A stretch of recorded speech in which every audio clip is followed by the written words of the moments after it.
Salve galera, bem-vindo a mais um podcast do esporte. Hoje um podcast com bastante conteúdo. Eu vou passar bem enxugado por várias equipes, né? Alguns campeonatos regionais, não todos. E aí já fica logo de cara o convite, né? Eu acabo falando um pouco mais da região sudeste, do sul-sudeste, porque eu sempre falo, um pouquinho mais fácil. Eu sou dessa região, sou de São Paulo, então é mais fácil acompanhar o que acontece nesse eixo sul-sudeste, mas fica sempre o convite aberto, né? A gente nunca deixa de acompanhar as matérias que estão correndo, então quiser que eu comente do seu estadual, do seu clube de coração, já deixa o seu comentário aí embaixo, a gente vem no próximo podcast, a gente dá um destaque maior, tá certo? Fica sempre o convite aberto para vocês, não se acanhem, tá? Vamos fazer um compilado geral aqui, que eu não consegui falar na semana passada de eliminatórias Copa do Mundo. Então eu vou passar só um pano aqui, fazer a famosa meia-sola para falar de seleção brasileira que empatou em 1-1 com o Equador. É uma partida com muitos erros da arbitragem, onde o Alisson foi expulso duas vezes. Né? Então o Alisson até falou depois do jogo, acho que foi a primeira vez na história do futebol que um goleiro é expulso duas vezes e continuou jogando. Né? Então ele foi expulso duas vezes, o árbitro revisou, ele se manteve em campo e uma arbitragem confusa, um Brasil que não jogou bem, empate de 1 acho que ficou de bom tamanho, né? O jogo na altitude, tem todos esses fatores, a arbitragem prejudicou demais e o Brasil, o fato é que não jogou bem.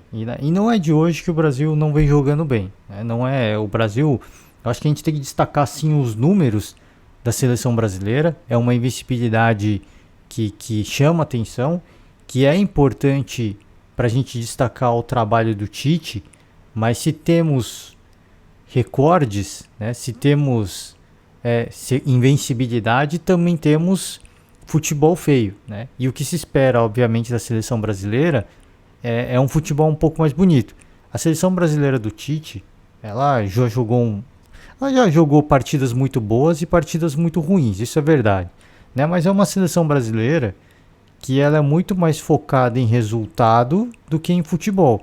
Então, eu acho que muita gente, e aqui a gente fala muita gente, mas eu peço desculpas para quem se ofender pela generalização, mas a gente acaba generalizando porque muitas pessoas, né, da mídia esportiva, muitos jornalistas conceituados, e eu respeito também, eu sou a favor do Tite também, né, muitos deles na época da chegada do Tite, diziam que o Tite tinha que ser o técnico da seleção brasileira. Ele era o melhor técnico brasileiro em atividade até então, e até hoje é considerado por muitos o melhor treinador brasileiro em atividade. Então, se for trocar o Cuca por alguém, teria que ser pelo menos, no máximo, pelo Cuca.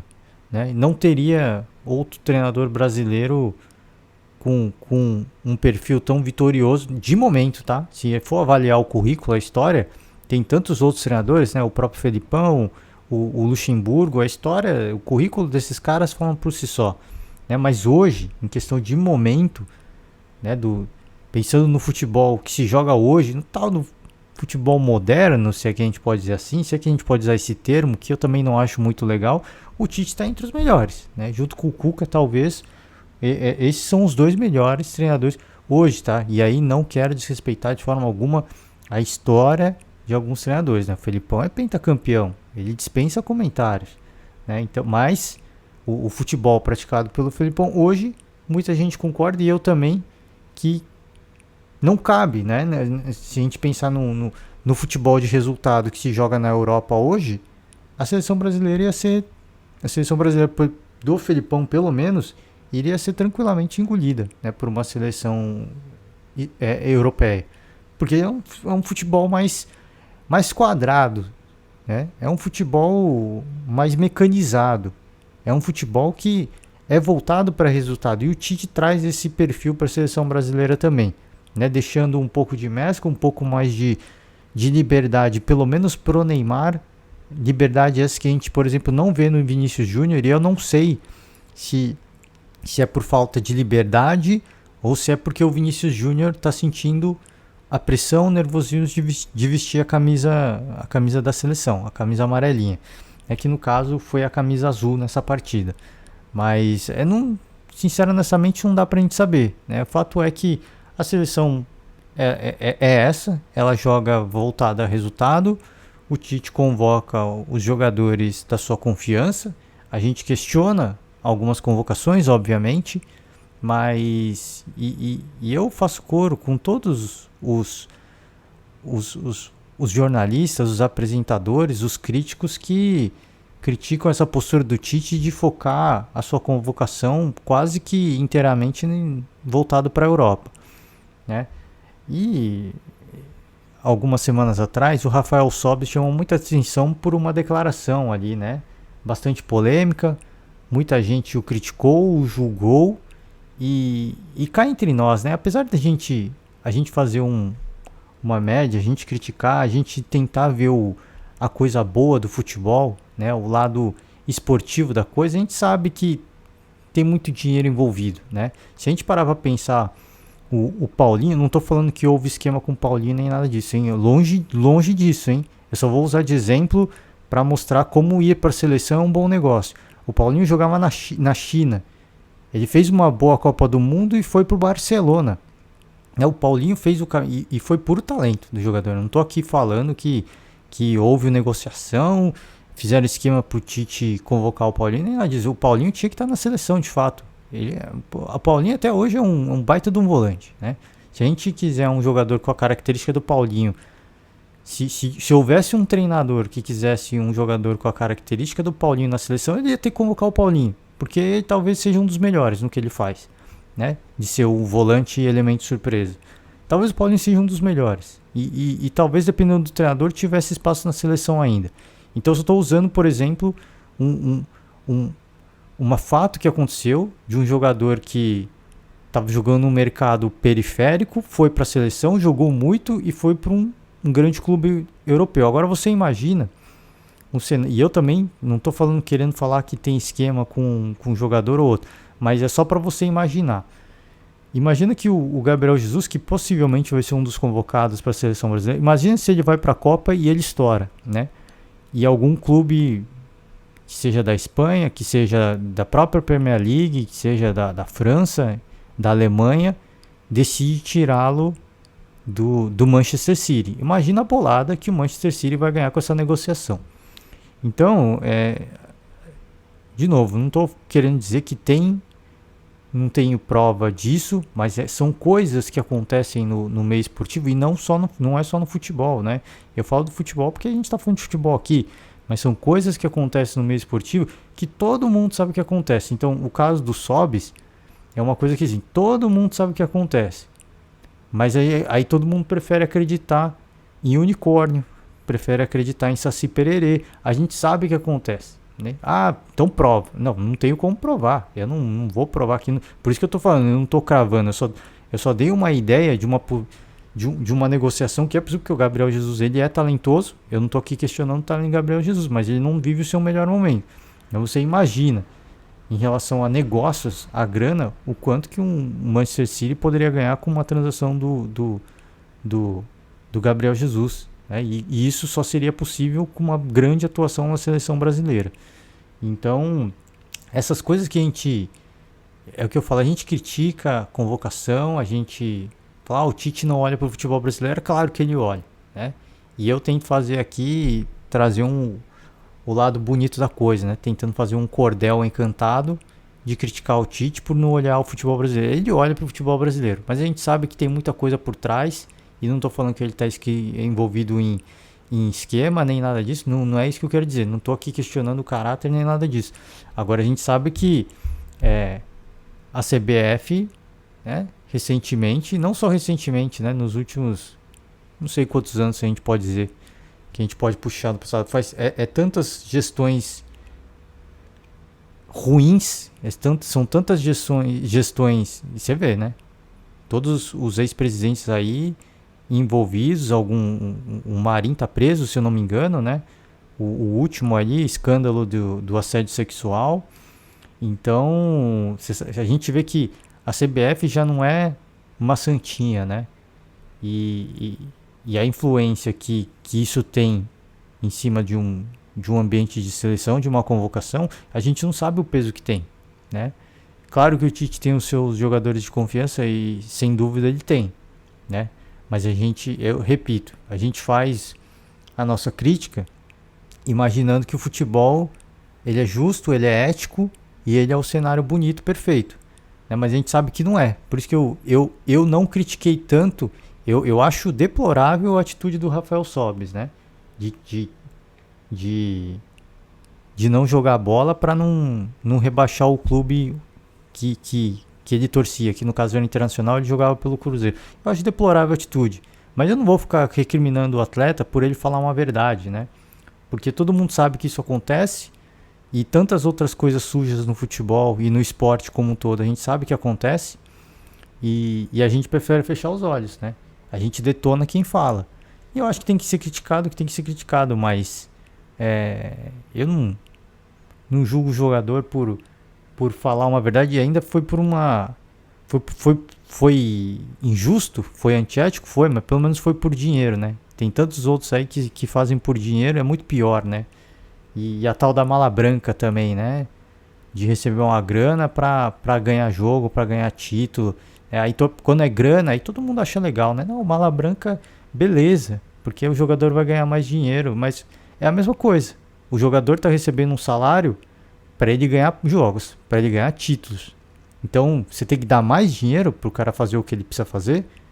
Então, você está sendo antiético também. E você vê que existe um paradoxo, né? Uma divergência quando se fala da postura do Rafael Sobis. E isso eu vi em alguns programas esportivos, vários não, em alguns, né?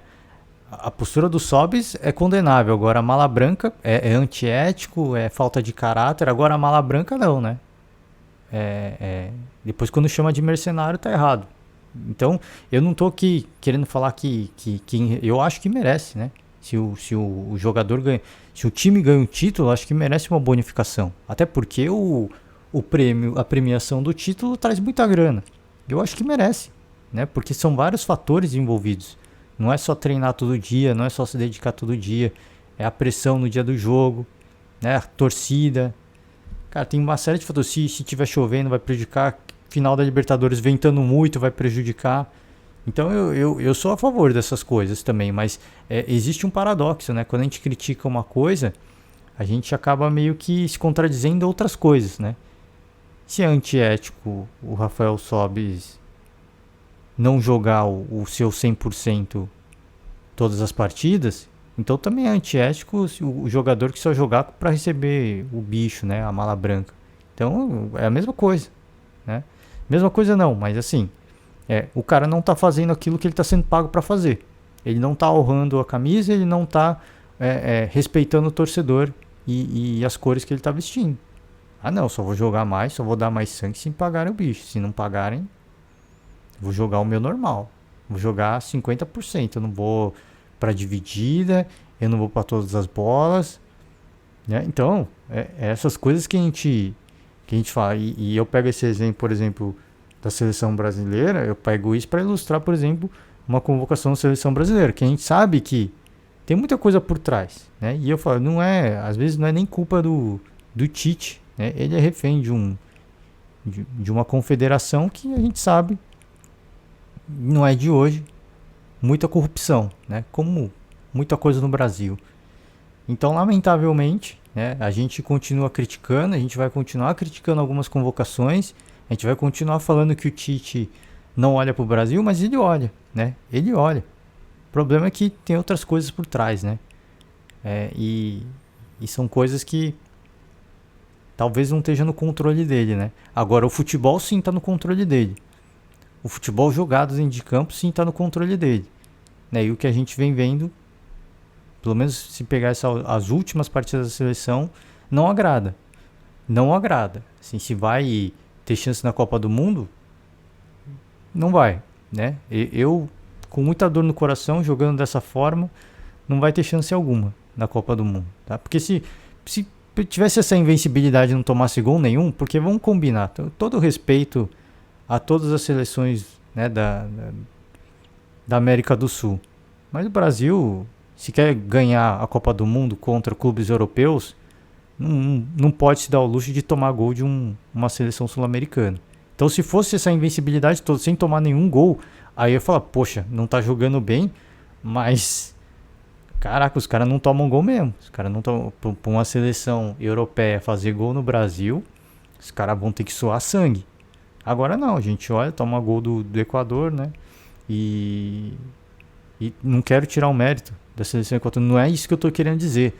O problema é que o Brasil não tem confrontos com os melhores clubes do mundo, nem amistosos, como preparação.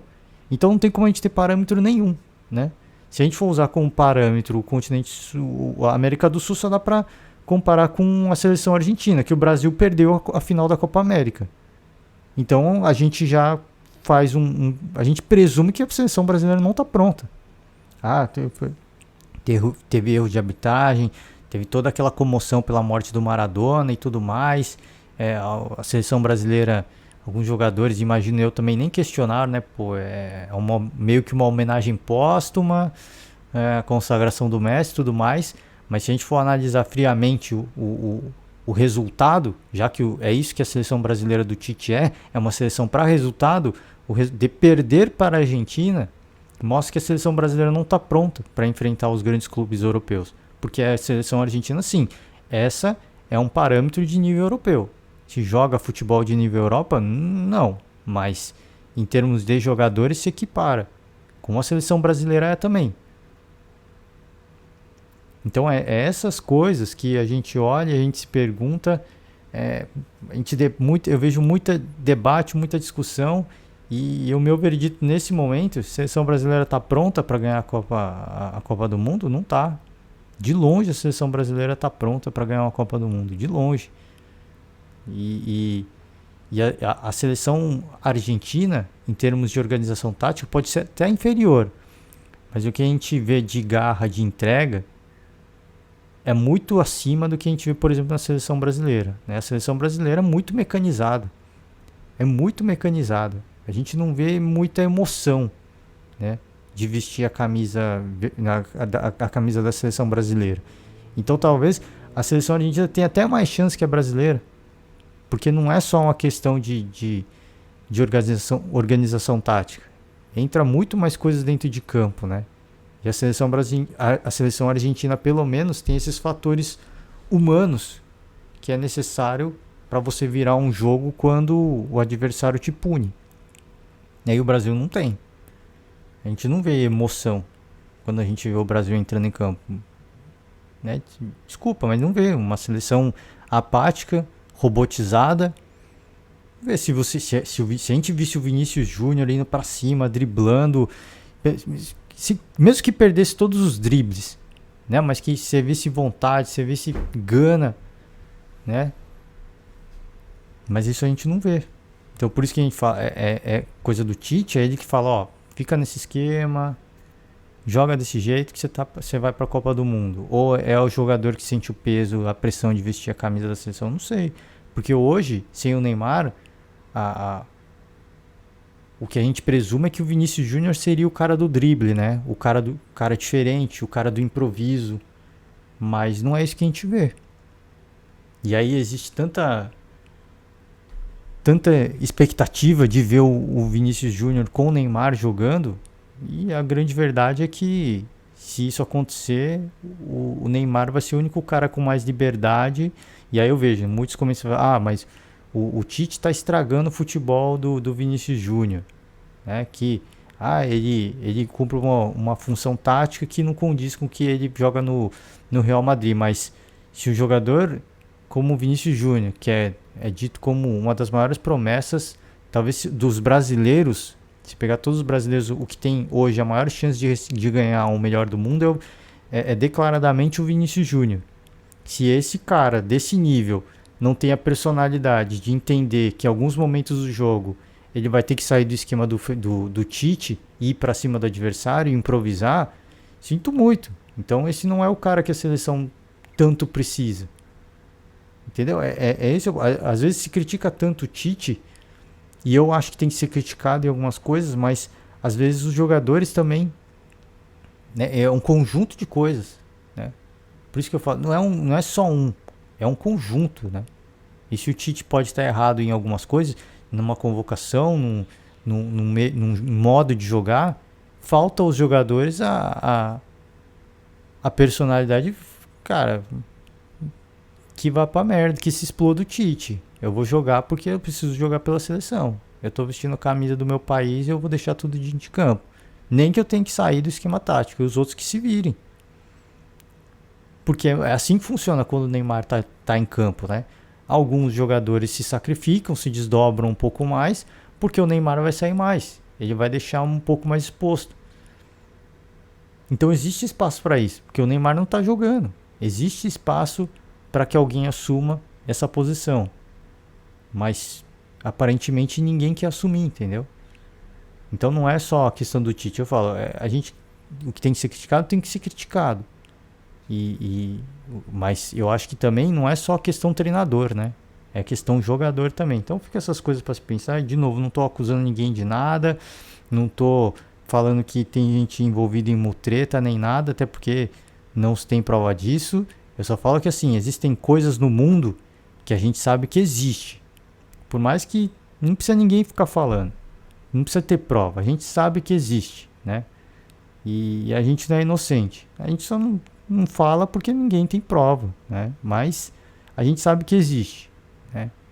E quando acontece algumas coisas a gente fala, né? Enfim, vamos seguir, senão vou acabar falando um monte de besteira aqui e já me delonguei demais. Uma atuação muito apática, né? Se eu acho que a seleção brasileira está pronta para o Mundial, não está, né? Não está de longe está preparada para ganhar mais uma vez uma Copa do Mundo, de longe, tá? Pode ir lá e pode ganhar. E aí eu calo a boca e eu falo, o Tite é o melhor técnico do mundo e eu não sei nada de futebol, como realmente eu não sei. Assim, tudo que a gente, as pessoas às vezes ficam bravas com comentaristas, né?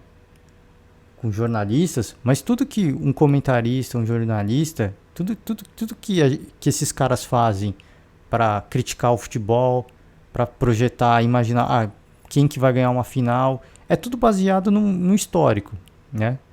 E se o histórico diz uma coisa, a gente vai apostar nessa coisa. O futebol é mágico por causa disso, porque não existe lógica. Um time pode estar perdendo, e aliás eu cometi um erro, né? Quando eu falei de São Paulo e Guarani, falei que fazia anos que o Guarani não vencia o São Paulo, não vencia um clube da capital, né? Então essa é a lógica. Se você ver, o São Paulo vai jogar contra o Guarani. Dá pra dizer que, isso antes do jogo, dá pra dizer que o Guarani vai ganhar? Não dá, porque o histórico é muito favorável ao clube da capital. No máximo empate. O Guarani foi lá e ganhou. Então essa é a grande mágica do futebol. É a imprevisibilidade. E esse que é o grande barato do futebol brasileiro. É ser imprevisível. É tirar um coelho da cartola em momentos complicados. E isso a gente não vê mais na seleção. Muito pouco. Mesmo com o Neymar em campo, muito pouco a gente vê isso na seleção. O Neymar já foi muito mais, né? Hoje ele também está um pouquinho mais mecanizado, né? E se não tem improviso, e se não tem algo de diferente, a projeção que a gente faz é que a seleção, infelizmente, não vai ser bem sucedida. É isso que eu quero? Não é. Vou torcer pro Brasil na Copa do Mundo? Vou torcer demais. Vou torcer que nem um fanático. Mas, analisando friamente, se eu acho que a seleção vence a Copa do Mundo, neste momento não. Isso a gente vai sentir ao longo do campeonato, como a gente vai ver o comportamento dos jogadores, né, a vontade que eles têm de dividir as bolas, de ir para cima, de criar jogada. Quando a gente observar isso, a gente vai poder sentir, porque nesse momento, até porque está classificado já, né? Então, por isso que a gente fala, o Tite tem que convocar alguém que não está nos planos dele, né? O Tite tem que convocar alguém diferente. O Tite tem que convocar alguém que nunca foi convocado. Porque esses caras vão deixar tudo dentro de campo. Esses caras vão fazer alguma coisa diferente. Porque eles vão querer um espaço. E por mais que e deixa claro, fala, ó, tô te convocando, mas você não tá na Copa.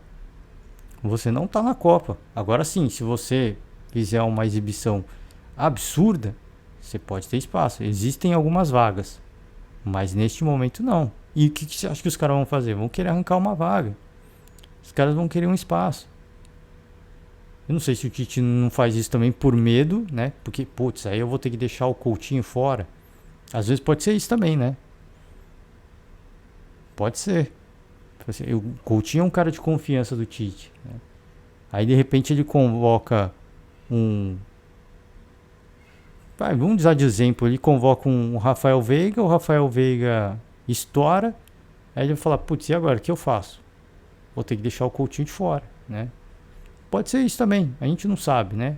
Mas que tem muita coisa envolvida com dinheiro, a gente sabe que tem, né? Uma coisa que aí sim eu critico o Tite agora é a questão do árbitro, né? Vilmar Roldan, colombiano, ele fala, o Tite depois na coletiva falou, né? A Colômbia tá brigando aí para se classificar, né? E faltou um pouco de sensibilidade, né? Porque o Equador também briga para se classificar para a Copa, né? Assim como a Colômbia. E aí, a arbitragem que entra em campo, obviamente, se for um colombiano, tenderia a prejudicar o Equador, né? Tenderia. E aí o Tite fala que faltou sensibilidade, né? De quem organizou isso, de quem escolheu o árbitro. Agora ele precisa se olhar no espelho agora e ele olhar o terceiro goleiro que ele convocou, né? O Everton, goleiro do Palmeiras. Isso sim é falta de sensibilidade, né? Porque se ele convocou o Everton, era para ele ter colocado o Everton para jogar, para ele pelo menos não perder ritmo, né? Para ele estar jogando, para ele jogar a partida. Agora não. Ele tira o cara do Palmeiras. Os jogadores do Palmeiras estão jogando a milhão, né? Eles estão treinando. O goleiro, que é um atleta que também precisa de ritmo de jogo, não é só treinamento, precisa de ritmo de jogo, ele não tá jogando. Ele não tá jogando. Então isso é uma preocupação, tem que ser uma preocupação para a comissão técnica palmeirense e para o torcedor palmeirense também. Porque o Tite fala na tal da falta de sensibilidade e ele mesmo não tem, né? Ele mesmo não tem. Convoca um goleiro que ele nem vai pôr pra jogar, que ele sabe que já tá na Copa do Mundo. E a troco de quê, né? Que vai prejudicar o Palmeiras? Eu não sei. A gente só vai saber depois do Mundial. Se o Everton cometer algum frango, aí a gente já sabe quem culpar, né? Quem faltou sensibilidade aí nessa história.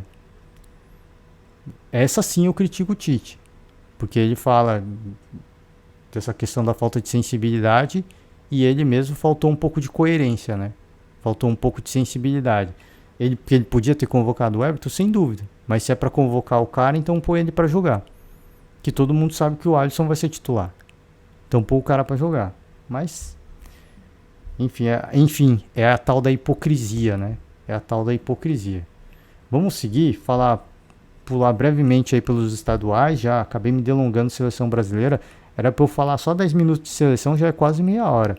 Então eu peço desculpas aqui a quem se ofendeu, repito, não estou acusando ninguém de nada, eu vou falar mais uma vez, são coisas que a gente sabe que existe no mundo, assim como existe um monte de coisa suja, né? Traficante de órgão, traficante de pessoa, a gente sabe que existe tudo isso, a gente não vê, mas a gente sabe que existe. Né? É uma comparação um pouco infeliz, desculpa, mas é para ilustrar que existem coisas que a gente sabe que existe, mas que não tem prova, né? Não tem como provar que fulano trafica órgão, não tem, mas a gente sabe que existe, né? Tem uns perdidos aí no mundo. E o futebol é uma coisa, não é um conto de fada. Existe muita coisa, muita grana envolvida, os clubes europeus milionários, alguns pertencem a bilionários, né? Então, um jogador ser convocado e estourar na Copa é um bom negócio, né? Para esse cara, é um bom negócio. Então, fica essas coisas pra gente pensar, né? Pra gente refletir, né? Porque às vezes fica cansativo, né? Ficar criticando, o Tite não convocou nenhum brasileiro, nenhum brasileiro é modo de dizer, porque convocou, sim. Mas os que estão em alta no Brasil hoje, né? Tite não convoca fulano convoca ciclano, né? E assim, às vezes a gente tá gastando saliva, porque no final, repito, não tô falando que o treinador tem nada a ver, mas existem coisas além dele, né? Às vezes tem coisa que ele mesmo não tem controle sobre, né?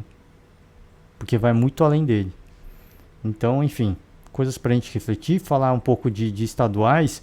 O Santos perdeu pro Botafogo E uma derrota em que o Santos não jogou nada, né?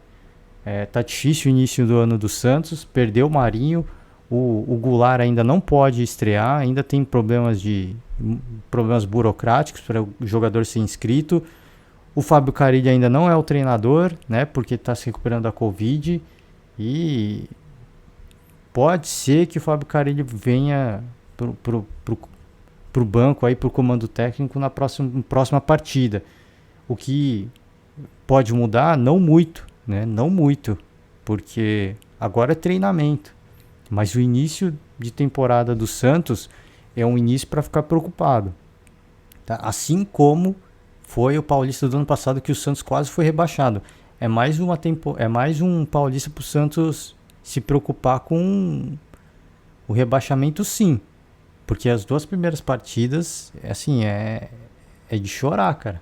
É de chorar do Santos. E agora perdeu uma partida, né? A primeira ainda empatou, conseguiu segurar o empate ali com um jogador a menos. Agora perdeu, né? Toma um gol, aí o Botafogo se fecha. O Santos que já não tá bem organizado ainda, tá fora de ritmo, fora de entrosamento, tem todos esses fatores. Tá cedo ainda? Eu acho que tá cedo. Mas eu acho que tem que sim acender o sinal de alerta pelo que aconteceu na temporada passada, né? Por isso que nesse caso específico do Santos, não tanto do São Paulo, mas do Santos, eu acho que é motivo sim para já ligar um sinal de alerta, falar vamos puxar mais preparação. É difícil, não tem pré-temporada, é curta, mas faz parte, né? Faz parte. Todo ano é assim. Todo ano é assim. Se não consegue se programar, então a culpa é da gestão do clube, né? Porque todo ano é igual. Aí vai reclamar de preparação. Então vocês estão se preparando da forma errada, né?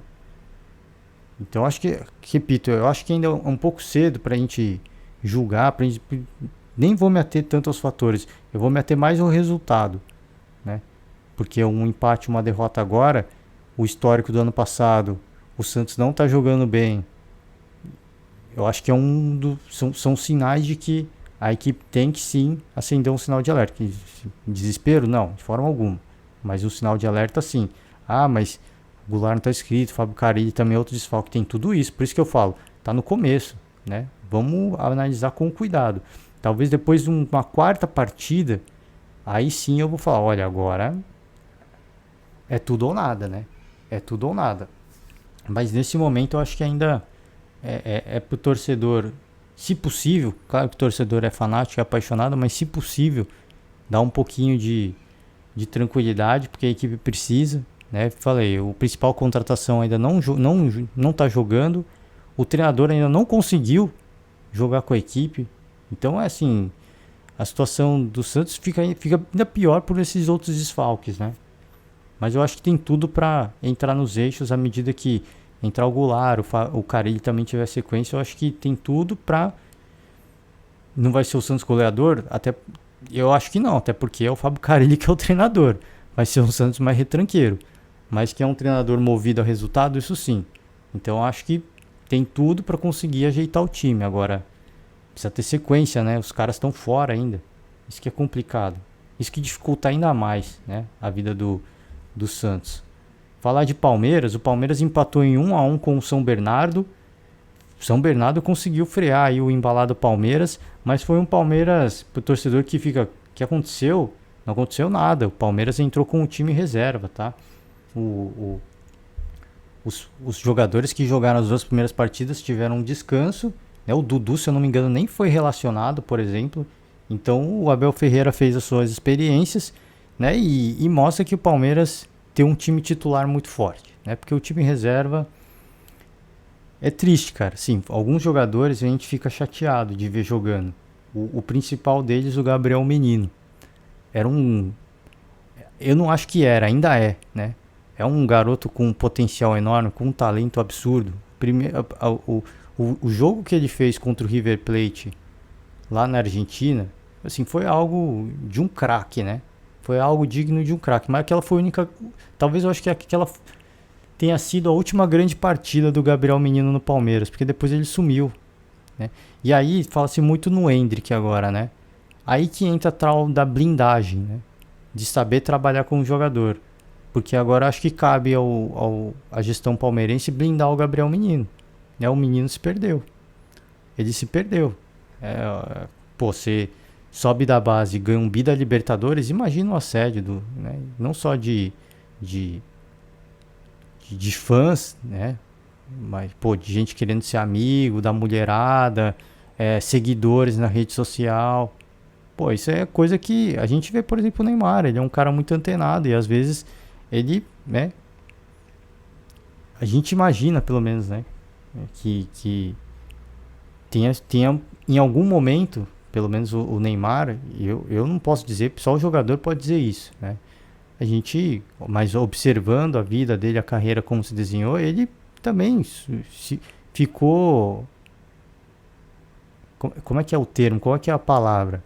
Né? Ele ficou estarrecido, assim, ele ficou admirado com tudo aquilo, né? Seguidores, né? Gente idolatrando ele, a mulherada caindo em cima, né? Então, é natural, isso faz parte do processo de formação de um jogador. Agora, entra um trabalho também do clube de blindar isso. E o Gabriel Menino, nesse momento, pelas partidas que ele vem fazendo, ele é um cara que precisa de blindagem. Senão o torcedor vai perder a paciência com ele. E tem um talento, um potencial gigantesco. Isso é indiscutível. Isso é indiscutível. Agora, que precisa ser blindado, sim. Né? Porque o jogador se perdeu. É diferente do Danilo, por exemplo. O Danilo, a ascensão dele foi um pouquinho mais lenta que a do Gabriel Menino, por exemplo. O Gabriel Menino foi convocado para a seleção já, seleção principal. Né? Aí o Danilo vai subindo, vai crescendo, entra de forma tímida e hoje ele é um titular. Né? O Gabriel Menino não, ele chegou, estourou, virou titular e foi perdendo espaço. Ele simplesmente foi desaparecendo. E essa partida mostrou um jogador totalmente descompromissado. Totalmente sem vontade. Cara, eu não. Assim, é de ficar triste. Eu fico triste porque a gente pode estar vendo um talento ser desperdiçado. A gente pode estar vendo um talento ser desperdiçado. A mesma coisa. Aí o Gabriel Veron, acho que. Não, o Gabriel Veron conviveu muito com muitas lesões, né? Mas o Gabriel Veron já foi o jogador mais valioso, se eu não me engano, da base do Palmeiras. E hoje, assim, ele capenga para conseguir um espaço, né? Para jogar no time principal. E quando entra, não joga bem. Muitas vezes ele fez o passe pro Dudu ali no gol contra o Atlético Mineiro. Fez. E aí teve todos os méritos, né? Que ele disputou aquela bola, conseguiu ficar com a bola. Você vê que é um bom jogador. Ele tem presença, ele sabe usar o corpo. Agora falta alguma coisa. É o que eu falo. A fama pode ter subido um pouco a cabeça do Gabriel Veron também, né? E do Patrick de Paula também, que durante um bom tempo também foi unanimidade, chegou a ser titular. Ele era inquestionável no meio campo do Palmeiras e hoje já não. Então são atletas que subiram, que se firmaram, que se consagraram, porque querendo ou não são bicampeões da Libertadores, mas agora começam a perder espaço. Né? E há um ano atrás, se a gente visse esse time com Patrick de Paula, com Gabriel Menino, com Gabriel Veron, a gente ia dizer que foi, caraca, que timaço. Os caras vão amassar o São Bernardo, e não foi isso que aconteceu, né? Não foi isso que aconteceu. Então a partida que mostrou que, e o Abel criticou, né? Falou depois do coletivo que os jovens precisam prestar atenção. Precisa parar de brincar, precisa levar a sério. E eu acho que essas palavras do Abel foram direcionadas a esses jogadores. Né? Gabriel Menino, Gabriel Veron, Patrick de Paula, Wesley. O próprio Wesley foi bem. Né? Ele foi bem na partida. Eu acho que um dos poucos que aproveitou essa oportunidade foi o Wesley, por exemplo. Mas é um cara que. Mas eu também acredito que foi direcionado para ele também. Porque é um cara inconstante, né? Não é um cara que tem uma sequência, ele joga uma partida, faz um partidaço e depois, quando entra como titular, já não joga da mesma forma, não tem o mesmo nível de atuação. Então, eu acho que foi direcionada. Sim, não aos jogadores da base, tá? Que esse cara tem idade para ser da base, mas não para os jogadores da copinha que vão subir, mas para esses jogadores que já estão. Eu acho que esse discurso do Abel foi direcionado para eles, tá? Porque a gente está vendo, sim, muita falta de comprometimento. Pelo menos do Gabriel Menino, cara, assim, é de ficar triste, cara. Porque eu acredito nele. Eu acho que ele ainda pode ser um grande jogador, ele pode ir para a Europa, ele pode se destacar, pode voltar para a seleção, mas o jogador precisa querer, né? É a mesma coisa do Lucas Lima. Para que ele voltasse a ser o grande Lucas Lima, que chegou a ser convocado para a seleção brasileira, que foi cobiçado pelo Barcelona, só dependia dele. Mas é um jogador que se acomodou, né? Bom, enfim, já ganhava um bom salário, tá com a vida feita, jogando num grande clube, né? Então acaba se acomodando com a vida que tem. A vida é boa, né? Tem uma casa boa, tem um carro bom, seguidores nas redes sociais, né? Como diria o Vampeta, muita peteca, né? Peço perdão aqui algumas algumas frases mais machistas, mas cara, assim, essa garotada, quando começa a aparecer a mulherada seguindo, cara, eles se perdem, né? E é natural, são jovens, né? Querem aproveitar a vida, e não dá pra gente julgar, eles são jovens, né? Imagina, e não só homem, mulher também, imagina se é um jovem, que eu falo, ou homem, ou mulher, ou que seja a sua orientação. Aí você vê a pessoa do outro lado, cara, assim, foda, né? Peço perdão da palavra. Foda, modelo, nível modelo, lindo, maravilhoso. Você se perde, cara. Você se perde. Isso nunca aconteceu na minha vida. O que tá acontecendo? De uma hora para outra você tem tudo que você sempre quis, né? E eu que falo, não tô só falando de jogador de futebol que fica famoso. Mulher também. Aparece os caras mais belos. Começa a seguir, começa a chavecar. E é natural perder a cabeça, né? Por isso que eu tô falando, não quero ser machista aqui e dizer que é só com os meninos, não. Isso com todo mundo. Com todo mundo. Nossa, isso nunca aconteceu na minha vida. O que tá acontecendo? Vou aproveitar agora, vai que acaba, né? Aí os caras se perdem nessa brincadeira aí. Então sobre o discurso do Abel, acho que foi muito isso. Acho que a partida em si, né? O São Bernardo faz um gol num erro bizarro da zaga palmeirense, né? O Renan não consegue fazer a cobertura. O Marcelo Lomba sai do gol. Eu não sei o que ele foi fazer, né? Sinceramente, eu não sei o que ele foi fazer. E o Silvinho joga pra rede, né? E o Marcelo Lomba saiu destrambelhado do gol pelo menos umas 2 vezes. Nesse lance do gol e mais uma vez. Foi correndo atrás da bola, meu. Eu não sei o que ele quis fazer. Parecia aqueles caras que quer pegar galinha. É a mesma coisa. Sai destrambelhado atrás das galinhas, né? Algumas coisas chamaram muita atenção, viu? A questão que eu falei no último podcast, Felipe Melo, por exemplo, William, Palmeiras fez um bom negócio, né? Não renovando com eles, mas não renovar com o Jailson me parece que foi um mau negócio agora, né? Pela atuação do Marcelo Lomba, foi triste, cara. Primeira partida que ele fez foi boa, essa partida foi demais, cara. Foi feio, né? E aí, alguns jogadores eu acho que não tem muito o que falar. O Renan foi muito mal, né? Gabriel Menino extremamente apagado, parece que nem entrou em campo. Se não tivesse entrado em campo, talvez o Palmeiras jogaria do mesmo jeito, né? Se tivesse jogado com um jogador a menos, porque foi quase isso, né? E aí talvez o que tenha aproveitado melhor o Wesley, né? O Wesley toma um pênalti, o Rafael Navarro, ele pega a bola, ele chama para cobrar, perde o pênalti, né? Aí o Palmeiras tem uma segunda oportunidade, mais um pênalti marcado e o Wesley converte. E então o início de trabalho aí do Navarro, os piores possíveis, né? Porque já tem torcedor que agora tá no pé dele. Porque ele vai lá, pega a bola, né? Assume a bronca, faz aquela cobrança meio com paradinha, e aí, se você vai tirar a onda, você tem que fazer o gol. Ele não faz o gol, e agora a torcida vai ter que agora aguentar o torcedor, né? Agora ele vai ter que reconquistar o torcedor. Ele começou muito mal, né? É muito cedo para julgar, para falar. E assim, tecnicamente a gente não pode falar nada. Eu tô usando o lado do torcedor aqui. O torcedor não perdoa esse tipo de coisa, né? Ainda mais o Palmeiras, que questão de penalidade é um fiasco, né? E não fiquem bravos, é a verdade. Os números comprovam isso.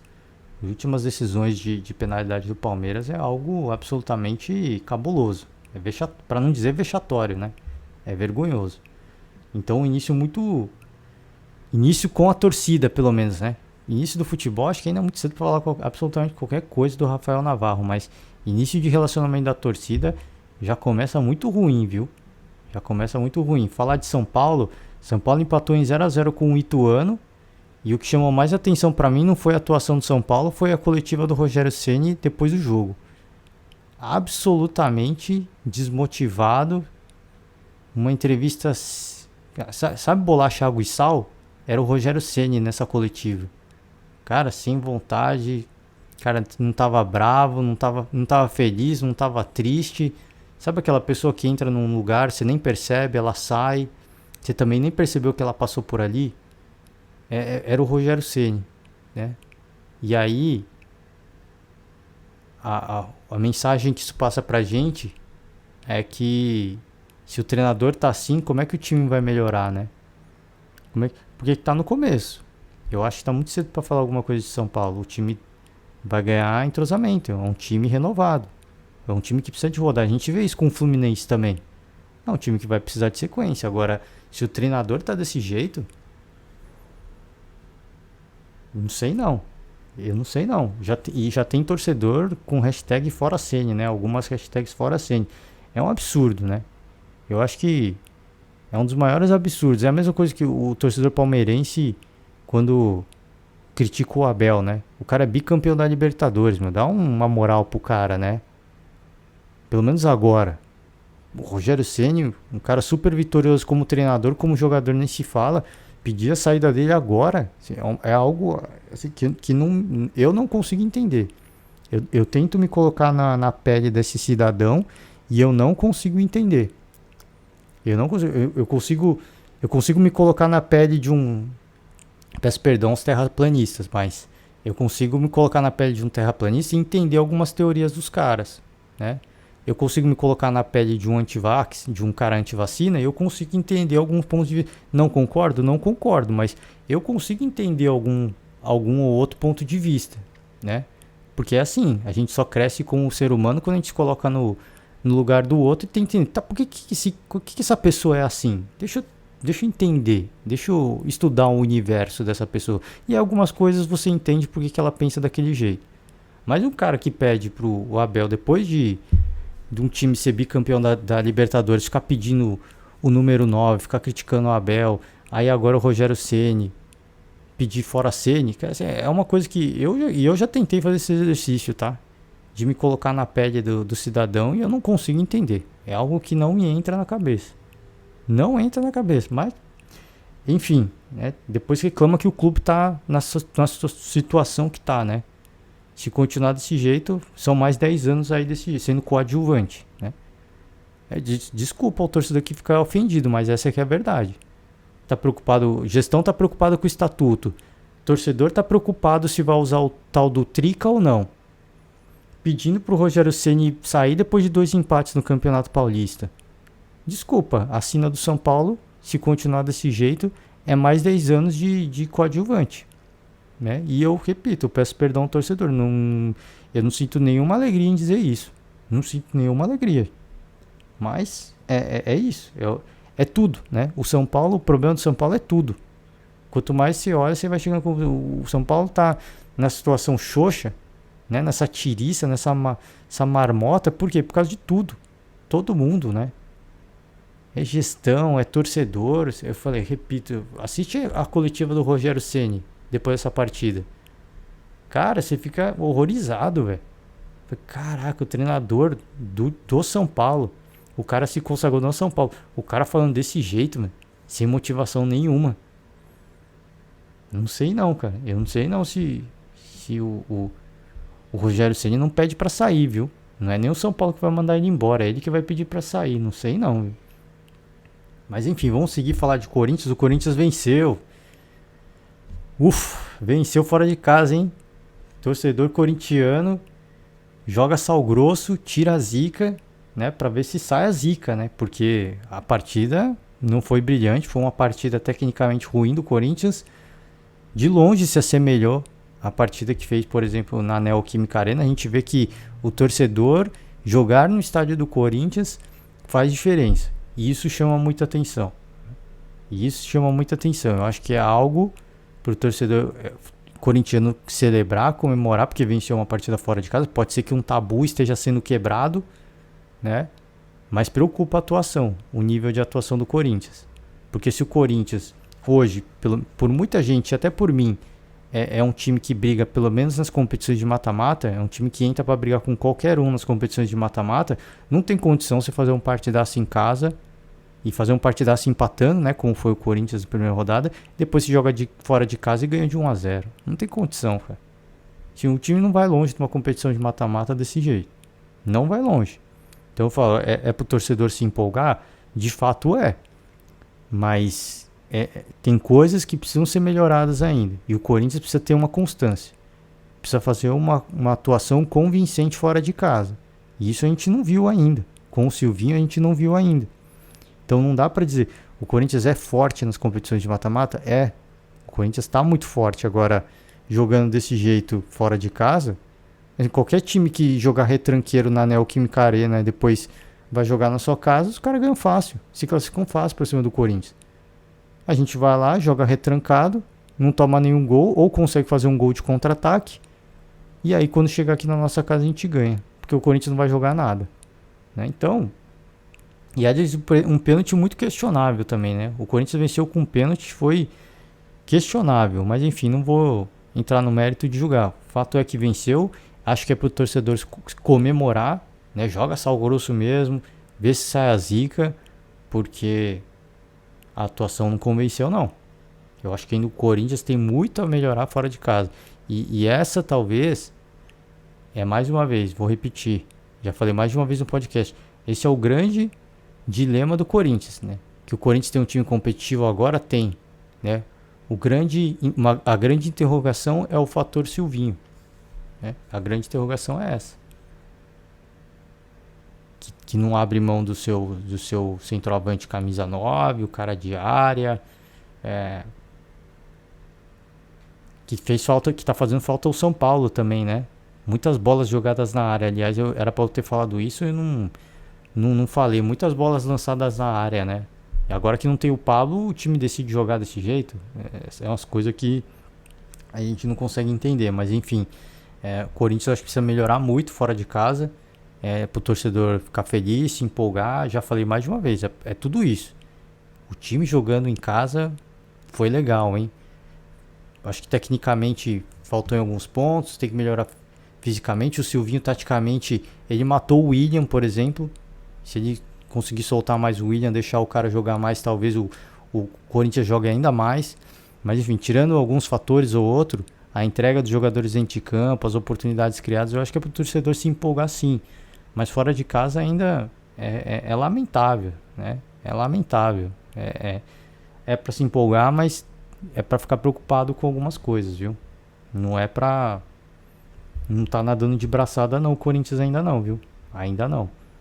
Vamos seguir, falar de Flamengo. O Flamengo empatou com Volta Redonda, 0-0, depois de uma vitória, né, na primeira rodada. Agora os suplentes aí do Flamengo, né, empataram uma partida tecnicamente ruim. E na próxima partida pode ser que algum dos titulares do Flamengo comece a entrar. E talvez precise, viu? Porque essa partida foi de doer. E talvez precise de um ou outro jogador para começar a entrar, para que o Flamengo ganhe mais qualidade, mais poder ofensivo. Tá precisando disso, porque se a gente pegar o Atlético Mineiro, por exemplo, mostrou que faz diferença. Eu já vou falar do Atlético em alguns minutos. Vasco da Gama empatou com o Boa Vista, começou, fez o gol, tomou um empate, né? Triste porque, assim, pro Vasco, pelo menos, né, todo respeito ao Boa Vista, conseguiu fazer uma pressão, fez o gol, mas cede um empate, aí fica um resultado meio frustrante, né, pro torcedor vascaíno.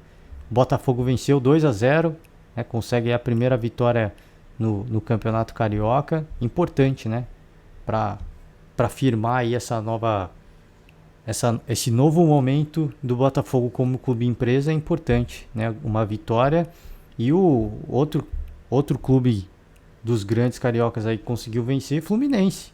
Conseguiu vencer, venceu o Madureira, foi sofrido, hein?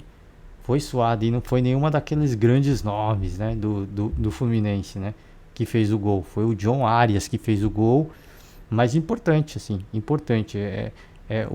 O Fluminense melhorou muito na segunda partida, tecnicamente melhorou demais. E aí o Felipe Melo foi muito bem, cometeu o erro na primeira partida lá, que culminou com a derrota, mas o Fluminense já ganhou muita liga de uma partida para outra, né? E eu acho que se continuar nessa projeção tem tudo para seguir melhorando e ser competitivo, hein? E ser competitivo. Eu acho que o time do Fluminense tem um potencial gigantesco. Ainda não tá bem, não tá bem. Mas eu acho que dá pro torcedor se empolgar. Já assim como eu falei do Corinthians, dá pro torcedor se empolgar, porque já foi uma partida muito melhor que a anterior. E esses jogadores ganhando mais entrosamento, né, mais condicionamento físico, tem tudo, né, para os caras começar a sobrar um pouco mais dentro de campo e se sobressair no Campeonato Carioca, né? Internacional não. Agora falar de Atlético Mineiro, o Atlético 3-0, hein? Por isso que a primeira partida foi ruim, né, com jogadores reservas, aí começa a entrar os consagrados, aí vai, né? Gol do Hulk, gol do Savarino. Então o Atlético Mineiro, e aí mostra pro Flamengo, né? De repente colocar um ou outro, começa a dar mais qualidade, mais poder ofensivo e o clube começa a pontuar de novo, né? Porque o torcedor quer ver isso. Por mais que entenda o momento, é pré-temporada, os caras estão se preparando, o torcedor quer ver vitória. Você não vê, o São Paulo já, um momento muito ruim com 2 empates, né? 2 empates não, uma derrota e um empate agora, né? Já vivendo um momento de turbulência, né? Então o torcedor precisa disso. Isso faz bem, o ano tá começando, né? É ano novo. Os caras querem que o ano novo seja vida nova. E para ter uma vida nova, só com vitória, né? Para lavar a alma, né? Pelo menos para algumas equipes como o São Paulo, por exemplo, só a vitória interessa para lavar a alma, né? O Cruzeiro venceu mais uma, é o líder aí do Campeonato Mineiro, 1-0 em cima do Atlético Clube. Cruzeiro cedo para falar qualquer coisa, muito cedo, né? Mas um primeiro sinal aí de que esse novo momento pode ser bem sucedido. Esse novo momento do Cruzeiro pode ser bem sucedido. É bacana, né? Eu fico feliz de ver o Cruzeiro vencendo. Claro que não dá para o Campeonato Mineiro, com todo respeito, não dá para usar como um parâmetro de nada, mas é importante, né? Repito, é importante para o treinador ganhar sequência, para o elenco, que já é bem recente, ganhar entrosamento, alguns ganhar experiência, ganhar mais condicionamento físico para jogar uma Série B que vai ser muito difícil. Então é muito importante essas partidas, muito importante. O América venceu 2-0 para cima do Democrata, outro dos grandes mineiros aí que vence. E partir agora para o Rio Grande do Sul, o Grêmio agora empatou, né? Tinha vencido a primeira rodada, empatou com o Brasil de Pelotas 1-1. O Internacional venceu 2-1 para cima do União Frederiquense, com direito ao gol do D'Alessandro, hein? Que bacana, né? Que momento, gol do D'Alessandro. É um monstro sagrado do Internacional, né? É um monstro sagrado. Merece tudo de bom pelo que ele fez com o clube, né? E o Juventude perdeu mais uma, né? O clube da Série A fez uma grande partida contra o Internacional no primeiro jogo e agora foi surpreendido, hein? Que coisa, hein? Que coisa, 2 derrotas consecutivas e pela partida que fez com o Internacional, achei que o Juventude ia sobrar um pouquinho, hein? Não é bem assim, né? Você vê, é o que eu falo do futebol, né? Que a gente crava algumas coisas, mas a gente crava com relação ao histórico, ao que aconteceu antes. O futuro, só os caras decidem dentro de campo. E aí a gente vê algumas coisas que acabam destoando, né? Então chama atenção isso aí. Acabei me estendendo um pouco demais, corri um pouco agora no final, mas resumão, né, desse estadual aí que aconteceu nesse final de semana. Alguns clubes em alta, outros clubes mais em baixa, né? O Palmeiras, esse empate não quer dizer absolutamente nada. A única coisa que para mim quis dizer é que tem muito reserva que não merece ir para o Mundial, tá? Então o Endrick pode ter espaço, mais uma vez. Uma polêmica aí com o empresário, né? Eu esqueci o nome dele agora. Falou que o Abel é demagogo, que tem que levar um menino, que ele pode decidir, que ele não pode jogar, não consegue jogar 90 minutos, mas nos 30 final ele pode decidir. Fala, né? É o cara que negociou o Neymar. E o Neymar tá aí, né? É grande negociação da carreira dele. O Neymar é um talento, ele é um monstro, ele é um gigante do futebol, é um dos maiores de todos os tempos, mas nunca ganhou um título de melhor do mundo, né? Então, o cara que acha que sabe muito de bola, né? O empresário, esqueci o nome dele, eu peço perdão. É, querendo causar aí, né? E aí já algumas especulações, né? Já rolam falando de talvez uma possível má intenção dele, né, para estremecer o relacionamento do Endrick com o Palmeiras e ele tirar o garoto antes, né, para jogar o juvenil na Europa, né? Porque o Endrick pode sair, apesar de muita gente falar que não que não pode sair, o Endrick não pode sair para jogar no profissional de um clube europeu, mas na base do clube europeu ele pode jogar.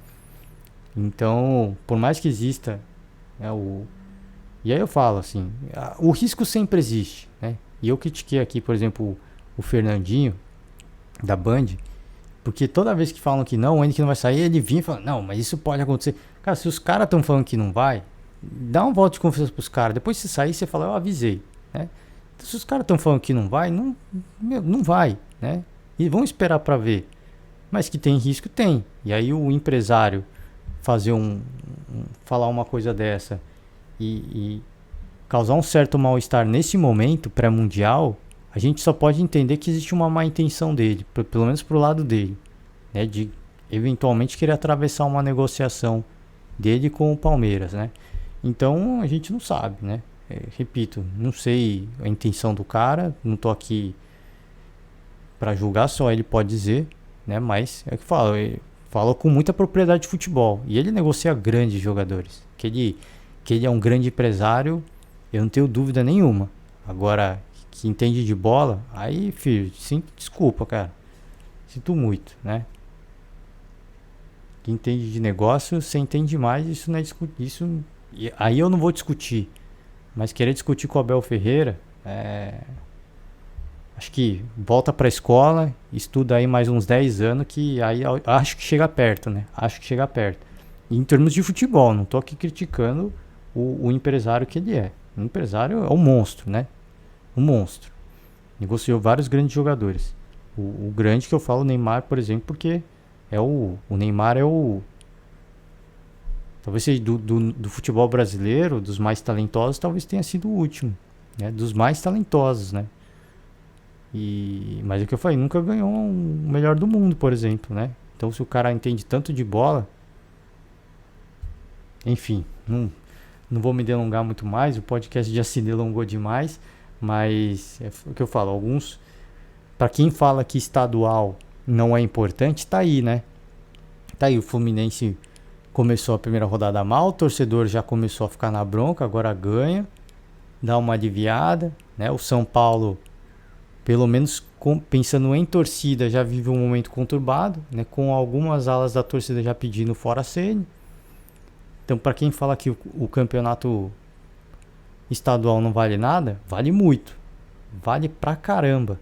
Porque o campeonato estadual já derrubou muito treinador, né? Consagra jogador, mas também destrói carreira de jogador. E por isso que eu falo, o Palmeiras, por exemplo, no caso Gabriel Menino, precisa começar a blindar. Porque o torcedor vai pegar ranço. Então essa é a hora de blindar o menino. Isola, faz alguma coisa, se precisar empresta, mas é um cara que agora precisa ser blindado, né, para não cair em desgraça com a torcida. Por isso que eu falo, o Campeonato Gaúcho, para quem fala que é um paulistinha em São Paulo, não é paulistinha coisa nenhuma, porque consagra muita gente, já consagrou o Patrick de Paula, por exemplo, do Palmeiras, mas também, né, causa ranço, causa desgosto, derruba treinador, derruba comissão técnica. Então quem fala que não é importante, e é importante começar bem, né? Eu faço coro com quem fala que está no começo, eu faço coro também, porque eu acho que é muito, muito cedo. Mas ou você começa 100%, ou o torcedor vai cobrar, o torcedor é passional. E eu que eu falo, todos os clubes sabem disso, né? São clubes, alguns centenários, né? Joga, todo ano é a mesma coisa, e todo ano os caras reclamam da mesma coisa. Então vocês estão fazendo alguma coisa errada, né? Porque se todo ano é do mesmo jeito, todo ano vocês fazem do mesmo jeito, então vocês estão fazendo alguma coisa errada, né? Vocês estão se preparando errado. Que tá cedo, eu acho que tá. Mas se pautar só nisso, não, tá cedo. Os clubes do interior começam muito antes que a gente, não é bem assim, né? Tem vários clubes do interior que não é bem assim. Os caras começaram 1 ou 2 semanas antes de uma. Mas faz diferença? Lógico que faz, mas não é. Quando os caras falam isso, parece que os caras já estão treinando há 2 meses, né? Pra enfrentar os grandes da capital. E não é assim, não. Então, o estadual é importante. E a gente já começa a ver, já em segunda rodada, o quão importante é. Então, galera abriu o olho, né? E para alguns torcedores, um pouco de paciência, né? Um pouco de paciência porque o momento do clube já não é bom. E o que o jogador precisa nesse momento é segurança, né? Segurança. No caso do São Paulo, Jandrei estreou defendendo pênalti.